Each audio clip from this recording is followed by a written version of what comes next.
Assalamualaikum warahmatullahi wabarakatuh. Pada kesempatan kali ini kita akan menyaksikan slide tentang tanda-tanda kekuasaan Allah di alam semesta. Inilah ilustrasi alam semesta raya. Allah Subhanahu wa taala berfirman di dalam surah Al-Isra ayat 1. A'udzu billahi minasyaitonir rajim. Bismillahirrahmanirrahim. Subhanalladzi asra bi'abdihi laylan minal masjidil harami ilal masjidil aqsa alladzi barakna haulahu linuriyahu min ayatina innahu huwas sami'ul basir. Maha suci Allah yang telah memperjalankan hambanya pada suatu malam dari Masjidil Haram ke Masjidil Aqsa yang telah kami berkahi sekelilingnya, agar kami perlihatkan kepadanya sebagian dari tanda-tanda kebesaran kami. Sesungguhnya Dia adalah Maha mendengar lagi Maha mengetahui. Surah Al-Isra ayat 1. Di dalam ayat ini Allah Subhanahu wa taala memberikan kutipan kalimat linuriyahu min ayatina, sebagian dari tanda-tanda kebesaran kami. Allah Subhanahu wa taala juga berfirman di dalam surah An-Nahl ayat 15. Wa alqa fil ardi rawasiya an tamida bikum wa anhara wa subulan la'allakum tahtadun. Dan Dia menancapkan gunung-gunung di bumi supaya bumi itu tidak goncang bersama kamu, dan Dia menciptakan sungai-sungai dan jalan-jalan agar kamu mendapat petunjuk. Ini adalah salah satu bentuk tanda-tanda kebesaran yang Allah perlihatkan di alam ini, yaitu Allah Subhanahu wa taala menjadikan gunung-gunung di bumi. Allah Subhanahu wa taala menjadikan gunung-gunung di bumi sebagai pasak, menancapkannya di bumi sebagai pasak agar bumi tidak goncang, agar bumi tidak bergerak. Inilah kemudian yang ditemukan oleh para ilmuwan terakhir ini sebagai lempeng-lempeng bumi yang membuktikan bahwa benar-benar Al-Quran itu benar, yaitu gunung sebagai pasak di bumi ini. Kita bisa melihat bagaimana Allah Subhanahu wa taala menciptakan gunung sebagai pasak yang begitu tingginya di berbagai belahan bumi, di berbagai belahan dunia ini.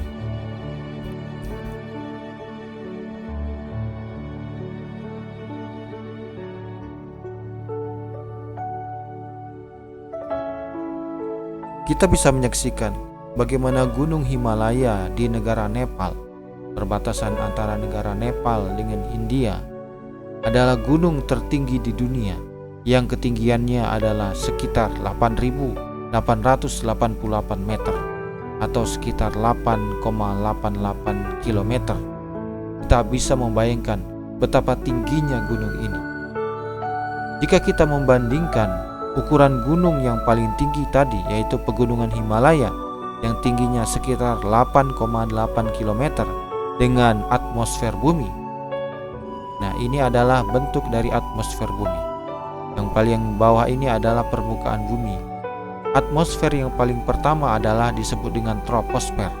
Atmosfer tingkatan kedua disebut dengan stratosfer. Atmosfer tingkatan ketiga disebut dengan mesosfer, dan selanjutnya adalah lapisan ionosfer. Kita bisa menyaksikan lapisan paling rendah, yaitu troposfer, adalah lapisan di mana segala macam kejadian-kejadian alam, petir, hujan terjadi. Lapisan ini ketinggiannya adalah 14 km. Kita bisa membayangkan ketinggiannya adalah 14 km. Sedangkan gunung tertinggi tadi, yaitu Gunung Himalaya tadi, ketinggiannya baru 8,8 km. Jadi lapisan troposfer ini jauh lebih tinggi daripada ketinggian Gunung Himalaya. Kita bisa menyaksikan lagi bagaimana lapisan selanjutnya, yaitu lapisan stratosfer, yaitu 50 km di atas permukaan bumi. Begitu tingginya. Lapisan selanjutnya mesosfer, yaitu ketinggiannya adalah 90 km dari permukaan bumi.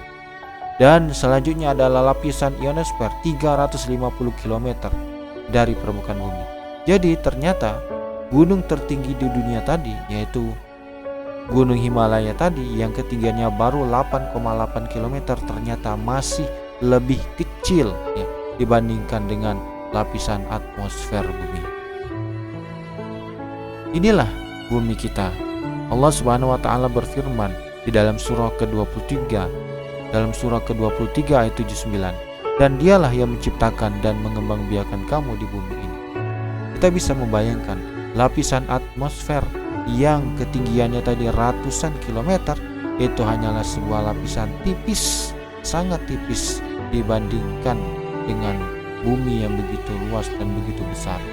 Apakah lagi kita? Maka kita tidak akan terlihat lagi. Begitu kecilnya kita dibanding bumi ciptaan Allah Subhanahu wa taala ini. Inilah perkiraan bagian dalamnya bumi oleh para ahli. Bagian inti paling terdalam bumi disebut dengan inner core. Diperkirakan adalah berupa bagian padat yang sangat panas.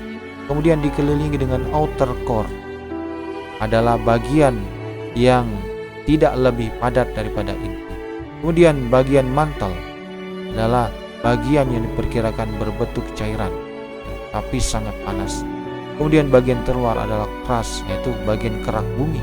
Inilah bagian kerak bumi yang kita tinggal di atasnya. Dan kita bisa melihat bahwa jari-jari bumi adalah sekitar 6.500 km. Kita bisa membayangkan jari-jari bumi adalah 6.500 km. Berarti diameter bumi adalah 6.500 dikali 2, yaitu sekitar 13.000 km. Kita bisa membayangkan dengan ketinggian gunung tertinggi tadi, yaitu 8,8 km, berarti hanya sangat kecil sekali dibandingkan dengan jari-jari bumi ini. Apakah lagi kita dibandingkan dengan bumi yang begitu besar dan luas ini? Tidak ada apa-apanya kita. Inilah perbandingan planet bumi. Jika kita bandingkan planet bumi kita dengan planet-planet yang lain yang ada di dalam tata surya matahari kita. Ini adalah planet bumi kita. Dan ini adalah planet Venus, ya, lebih kecil sedikit daripada bumi kita. Kemudian planet Mars lebih kecil dari Venus. Planet Merkurius lebih kecil dari Mars. Dan planet Pluto lebih kecil lagi. Dan kita di sini tinggal di negara Indonesia. Inilah peta negara Indonesia, salah satu bagian kecil dari bumi ini. Dan kita berada di provinsi Bengkulu, sangat kecil, tidak terlihat di sini. Di sinilah rumah yang kita bangga-banggakan dan kita megah-megahkan. Kita tidak bisa melihatnya lagi. Dan ketika kita membandingkan planet bumi kita dengan planet lain yang lebih besar, ini adalah planet Jupiter, planet terbesar di tata surya kita. Dilanjutkan dengan planet Saturnus, planet kedua terbesar di tata surya kita, planet Uranus dan Neptunus. Sedangkan ini adalah bumi kita tadi yang ternyata sangat lebih kecil dibandingkan dengan planet-planet yang besar tadi. Kita bisa membayangkan volume Jupiter adalah 1316 kali dari volume bumi kita. Jadi kalau bumi kita dimasukkan ke dalam Jupiter, maka bumi kita akan tertelan, dan tentu kita semua yang ada di dalamnya akan tertelan di dalam Jupiter, karena Jupiter adalah sebuah planet yang terdiri dari gas-gas. Selanjutnya, jika kita membandingkan dengan matahari kita, yaitu sangat besar matahari kita. Volume matahari kita adalah sekitar 1.303.600 kali volume bumi kita. Sangat besar. Ini adalah bumi kita tadi yang hanya sebuah titik dibandingkan dengan matahari yang begitu besarnya. Matahari kita adalah sebuah bintang yang suhu intinya adalah 15 juta derajat Celcius. Sebuah bintang yang sangat panas yang kemudian menyinari semua planet-planet yang ada di dalam tata surya matahari kita. Jarak antara matahari kita dengan planet yang paling jauh adalah sekitar 4,5 miliar kilometer. Satu jarak yang sangat jauh yang sudah Allah ciptakan dengan proporsi yang sangat sempurna, sehingga masing-masing planet akan mendapatkan panas dan cahaya matahari yang pas untuk masing-masing planet ini.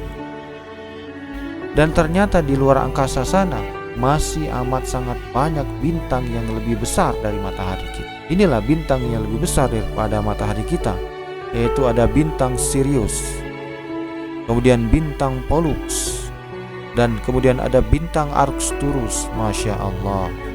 Dan planet yang paling terbesar di tata surya matahari kita tadi, yaitu Jupiter, hanyalah sebuah titik dalam ukuran ini. Sedangkan bumi kita sudah tidak bisa dilihat lagi pada skala ini. Masya Allah. ternyata ada lagi bintang yang lebih besar daripada matahari kita dan bintang-bintang yang lain tadi, yaitu bintang Rigel, kemudian bintang Aldebaran, kemudian ada bintang Betelgeuse, kemudian ada bintang Antares yang sangat lebih besar dari bintang-bintang sebelumnya. Sedangkan matahari kita ya, hanyalah sebuah titik saja dibandingkan dengan bintang-bintang ini. Sedangkan planet Jupiter yang terbesar di tata surya kita tadi tidak terlihat lagi, apalagi bumi kita tidak terlihat lagi. Ternyata semua bintang-bintang yang besar tadi berada di dalam satu galaksi, yaitu galaksi Bima Sakti. Inilah galaksi Bima Sakti yang merupakan kumpulan dari berbagai macam bintang-bintang tadi. Dan galaksi Bima Sakti atau disebut dengan Milky Way Galaxy ini ada penglihatan dari atas. Ada sekitar 200 sampai 400 miliar bintang di dalamnya, termasuk matahari kita ada di dalam galaksi Bima Sakti ini, termasuk planet bumi kita, dan kita sendiri berada di dalam galaksi ini. Diameter dari galaksi Bima Sakti ini adalah lebih kurang 100.000 tahun cahaya. Ini adalah tampakan galaksi Bima Sakti dari samping, yang mana lebarnya adalah sekitar 1000 tahun cahaya. Ini adalah penampakan galaksi Bima Sakti kita dari bumi. Apakah tahun cahaya itu? Tahun cahaya adalah satuan jarak yang digunakan untuk jarak yang sangat jauh di angkasa luar. Satu tahun cahaya adalah jarak yang diperlukan cahaya untuk bergerak selama 1 tahun. 1 tahun cahaya adalah kecepatan cahaya dikali dengan 1 tahun.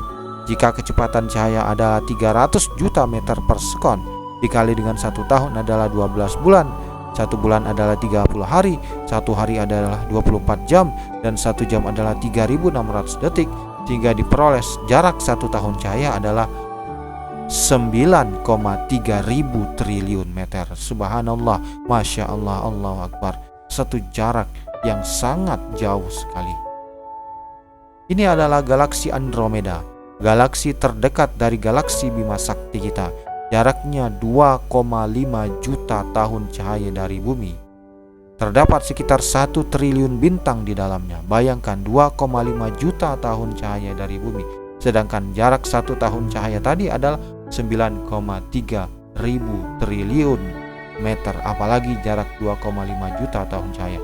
Sangat jauh sekali. Galaksi Bima Sakti dengan galaksi Andromeda, menurut pengamatan teleskop Hubble, kedua galaksi ini bergerak saling mendekati dan diperkirakan akan bertabrakan dalam waktu 3,5 miliar tahun lagi. Wallahu a'lam bishawab. Ada juga galaksi Horse karena bentuknya menyerupai seperti kepala kuda. Ada juga galaksi Bunga Mawar yang menyerupai warna bunga mawar. Dan banyak galaksi-galaksi lain di alam semesta ini yang jumlahnya tak terbatas dan tidak bisa kita hitung dengan ilmu pengetahuan kita sekarang ini. Dan ternyata seluruh bintang-bintang dan galaksi di alam semesta ini juga begitu luasnya alam raya kita. Jumlah galaksi tidak terhitung ada di alam semesta raya ini. Dan ternyata semua galaksi dan bintang-bintang di langit yang amat luas tersebut disebut Allah sebagai langit yang dekat. Itu langit pertama. Masya Allah. Allah berfirman di dalam surah Al-Mulk ayat 5. Walaqad zayyana as-samaa'a ad-dunya bimasabih. Dan sungguh telah kami hiasi langit yang dekat dengan bintang-bintang. Jadi Allah sebutkan langit yang dekat adalah dengan bintang-bintang penghiasnya. Jadi semua bintang-bintang, galaksi, dan struktur alam semesta yang sudah kita lihat begitu luas dan begitu jauh dan begitu besarnya tadi, ini hanyalah baru langit pertama yang sampai sekarang belum kita ketahui batas-batasnya. Masya Allah, la haula wa la quwata illa billah. Maka kini bisakah jiwa kita merasakan apakah makna Allah Akbar? Allah sangat teramat maha besar. Wassalamualaikum warahmatullahi wabarakatuh.